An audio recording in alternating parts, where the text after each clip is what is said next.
Bien, continuando con esta serie de videos tutoriales, esta es la cuarta parte de un total de 6.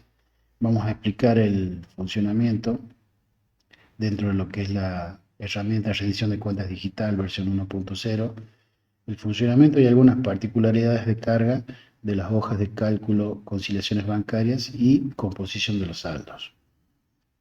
La hoja de cálculo conciliaciones bancarias, que es la que está activa ahora, permite la carga de conciliaciones simplificadas de cuentas corrientes y de otras cuentas bancarias, que integran el saldo de rendición al cierre del periodo rendido.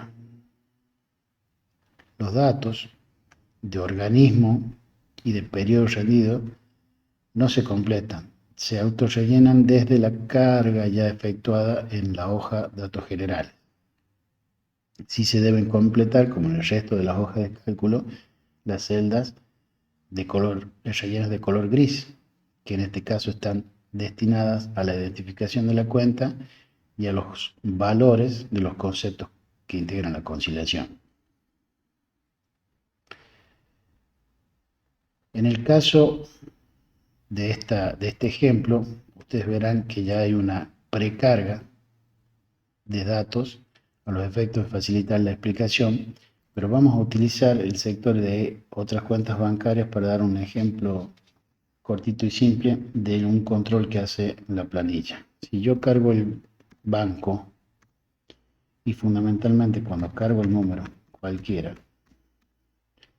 recién se habilitan la carga de los conceptos y montos que integran la conciliación, ¿sí? No antes. Si yo no tengo ese dato, no están los conceptos y montos que debo ingresar. Eso se aplica no solo para otras cuentas bancarias, sino para todas las conciliaciones que se exponen en este anexo. Por ejemplo, si yo borrara el número de esta primera conciliación, salen los conceptos que debo cargar. Bien, una vez cargados los datos de identificación de la cuenta, empiezo a cargar los datos numéricos. El saldo según libro, 2.478.864,70. Las partidas conciliatorias que suman por su monto global, las partidas conciliatorias que restan por su monto global y el saldo según extracto al 30 de junio, que es la misma fecha de cierre que viene autocargada. La herramienta efectúa un control aritmético de los datos ingresados y según el caso puede emitir dos tipos de mensaje. En este caso, que se verifica la conciliación de los saldos, emite un mensaje en color verde que dice conciliación correcta. Si por ejemplo yo modificara las partidas conciliatorias que restan en un monto cualquiera, 2,69, la planilla detecta la diferencia, la expone en el ítem E de 22 centavos en menos y emite el mensaje: atención, no se verifica la conciliación de los saldos, verifique los importes. Bien, recuperamos la carga, la conciliación está correcta. Una vez que terminamos de cargar, en este caso y en este ejemplo, había tomado una rendición de cuentas real, habían 4 cuentas corrientes bancarias. No había cuentas de otro tipo, como pueden ser conciliaciones de cajas de ahorro, ¿sí? Para el caso de las cuentas bancarias en moneda extranjera, estas se concilian por sus saldos convertidos a valor en moneda de curso legal, según el tipo de cambio comprador del Banco de la Nación Argentina a la fecha de que se trate, sea de inicio o de cierre. En este caso son de cierre.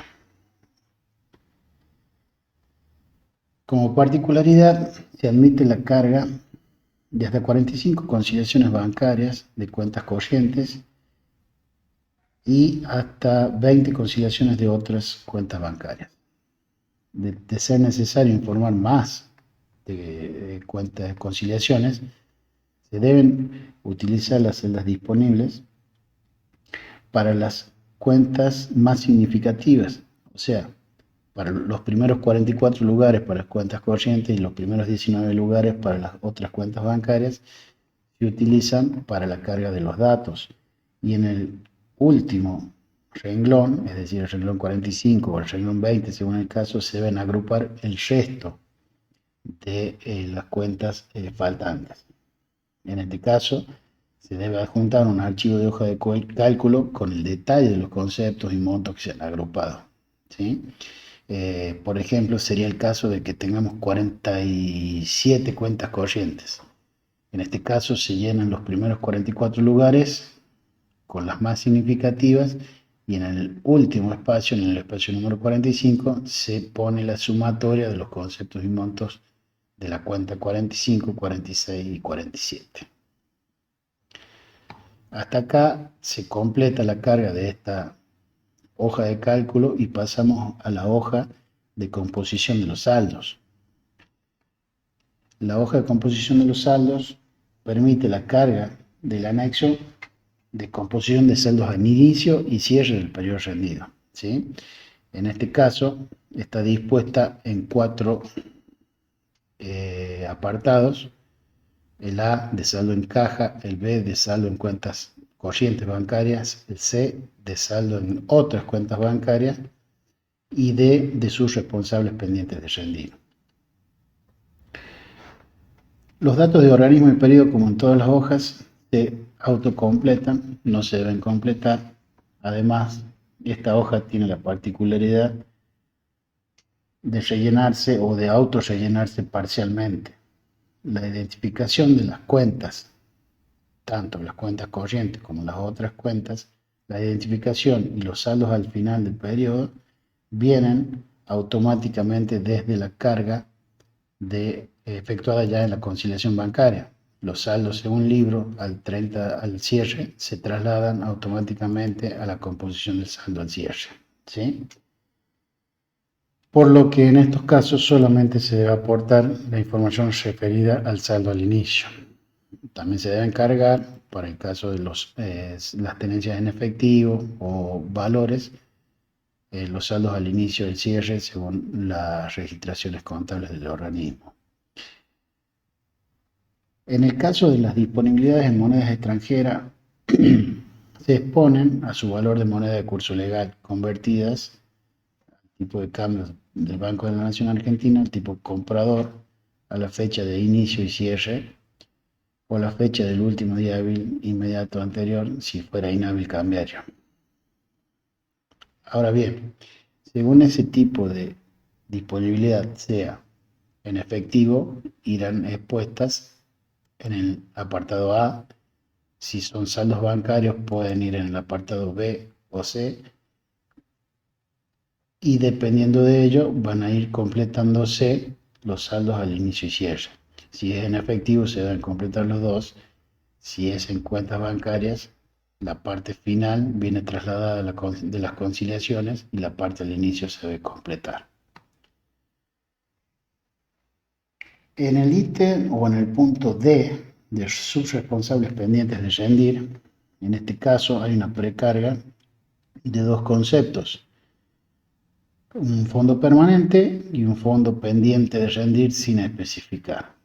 Sí, esta información es totalmente editable, por eso está toda en celdas rellenas de color gris. En la hoja de cálculo se deben solamente informar el subresponsable, se identifica, y los montos pendientes de rendir.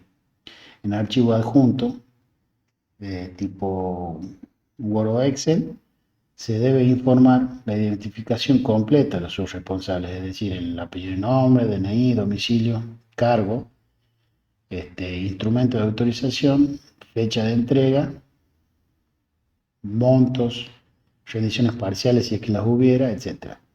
Estos requerimientos están en el anexo 1 de la acordada para que sean más fáciles de seguir.